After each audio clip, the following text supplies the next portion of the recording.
Hello everyone and अस्सलाम वालेकुम। Welcome to intellectual minds. जनवरी 2015 में कनाडा ने दुनिया के लोगों के लिए एक नया इमिग्रेशन का प्रोग्राम मुतारिफ कराया जिसे एक्सप्रेस एंट्री प्रोग्राम कहा जाता है। आज की वीडियो का टॉपिक एक्सप्रेस एंट्री प्रोग्राम है जिसके जरिए आप कनाडा की परमानेंट रेजिडेंसी के लिए अप्लाई कर सकते हैं। तो चलिए शुरू करते हैं।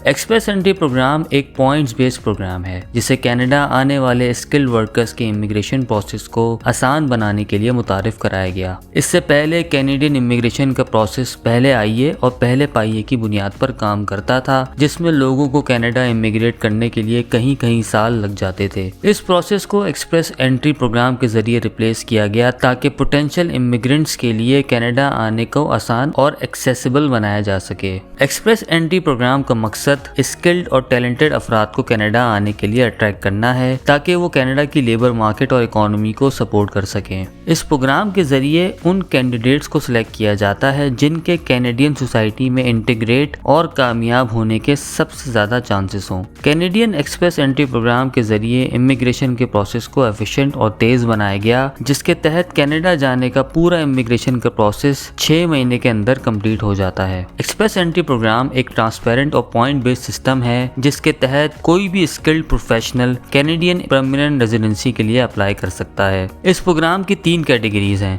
जिसमें पहली है फेडरल स्किल्ड वर्कर प्रोग्राम, दूसरी the federal skilled trade programme और तीसरी है कैनेडियन एक्सपीरियंस क्लास। अब जरा जायजा लेते हैं उन स्टेप्स का जिसके जरिए आप एक्सप्रेस एंट्री प्रोग्राम खसूसन फेडरल स्किल्ड वर्कर प्रोग्राम के थ्रू कनाडा आ सकते हैं। सबसे पहला स्टेप है एलिजिबिलिटी असेसमेंट, जिसमें तालीम, उम्र, वर्क एक्सपीरियंस और इंग्लिश लैंग्वेज पर महारत की बुनियाद पर आपकी अहलियत का तयन किया जाता है। इन तमाम चीजों की बुनियाद पर एलिजिबिलिटी को असेस किया जाता है और फिर कैनेडियन गवर्नमेंट की वेबसाइट पर जाके एक्सप्रेस एंट्री प्रोफाइल बनाई जाती है। मगर इस प्रोफाइल को बनाने से पहले कुछ अहम स्टेप्स लेना जरूरी है। सबसे पहला है लैंग्वेज प्रोफिशिएंसी, जिससे इंग्लिश जबान पर महारत के मेयार का अंदाजा लगाया जाता है। इंग्लिश लैंग्वेज की प्रोफिशिएंसी के लिए आइल्स का टेस्ट ब्रिटिश काउंसिल या AEO पाकिस्तान के जरिए दिया जा सकता है। आइल्स आपको इंग्लिश की रीडिंग, राइटिंग, स्पीकिंग और लिसनिंग में महारत की बुनियाद पर बैंड्स इशू करता है जो एक्सप्रेस एंट्री प्रोफाइल बनाते वक्त रिक्वायर्ड होती है। इस टेस्ट की कॉस्ट तकरीबन पाकिस्तानी 40 से 50 हजार के दरमियान है। दूसरा स्टेप है ECA यानी कि एजुकेशनल क्रेडेंशियल असेसमेंट, जिसमें आप कनाडा के बताए हुए 5 इंस्टीट्यूट में से किसी एक से अपनी लोकल डिग्री की कैनेडियन स्टैंडर्ड्स के हिसाब से इक्विवेलेंसी लेते हैं। इन इंस्टीट्यूट्स में comparative education services, university of Toronto school of continuing studies, international credential assessment service of Canada, world education services, international qualification assessment service और international credential evolution service British Columbia institute of technology शामिल हैं। Medical professional degree के लिए ये equivalency medical council of Canada या pharmacy examining board of Canada से ली जाती है। इस इक्विवेलेंसी के लिए आपको इन इदारों की वेबसाइट से एक फॉर्म डाउनलोड करना होता है और उसे अपनी यूनिवर्सिटी या हायर एजुकेशन कमीशन से साइन करवाकर अपनी डिग्री की ट्रांसक्रिप्ट के साथ सील्ड एनवेलप में इन इदारों को मेल करना होता है। इस प्रोसेस की फीस तकरीबन 200 से 400 कैनेडियन डॉलर के दरमियान है और ये इक्विवेलेंसी 2 से 3 महीने के अंदर हासिल हो जाती है। अगला मरहला होता है NOC का, जिसे नेशनल ऑक्यूपेशन क्लासिफिकेशन कहा जाता है। इसमें आप अपने वर्क एक्सपीरियंस की बुनियाद पर नेशनल ऑक्यूपेशन क्लासिफिकेशन लिस्ट में अपने काम से मिलती जुलती जॉब टाइटल्स या डिस्क्रिप्शन को तलाश करते हैं जो आपको एक्सप्रेस एंट्री प्रोफाइल बनाते वक्त रिक्वायर्ड होती है। सो आपकी लैंग्वेज की महारत, एजुकेशन इक्विवेलेंसी, एज और वर्क एक्सपीरियंस की बुनियाद पर एक्सप्रेस एंट्री प्रोफाइल बनाई जाती है और CRS या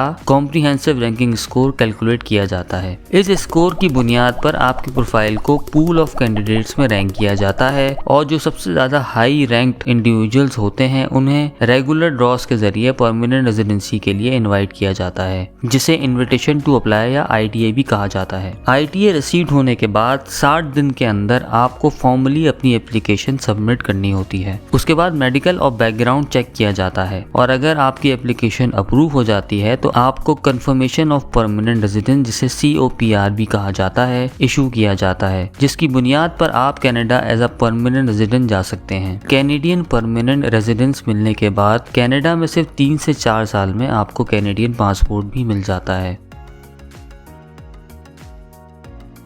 कैनेडियन हुकूमत अगले 3 साल में 15 लाख नए इमिग्रेंट्स को कैनेडियन वीज़ा देने का इरादा रखती है। इसीलिए Canada Express entry programme skilled workers के लिए अपने कैनेडियन ड्रीम को पूरा करने का एक बेहतरीन मौका है। अगर आप भी कनाडा मूव होना चाहते हैं तो एक्सप्रेस एंट्री प्रोग्राम और इसमें होने वाले डेवलपमेंट्स पर अपनी गहरी नज़र रखें ताकि आप कनाडा जाने के अपने ख्वाब को पूरा कर सकें।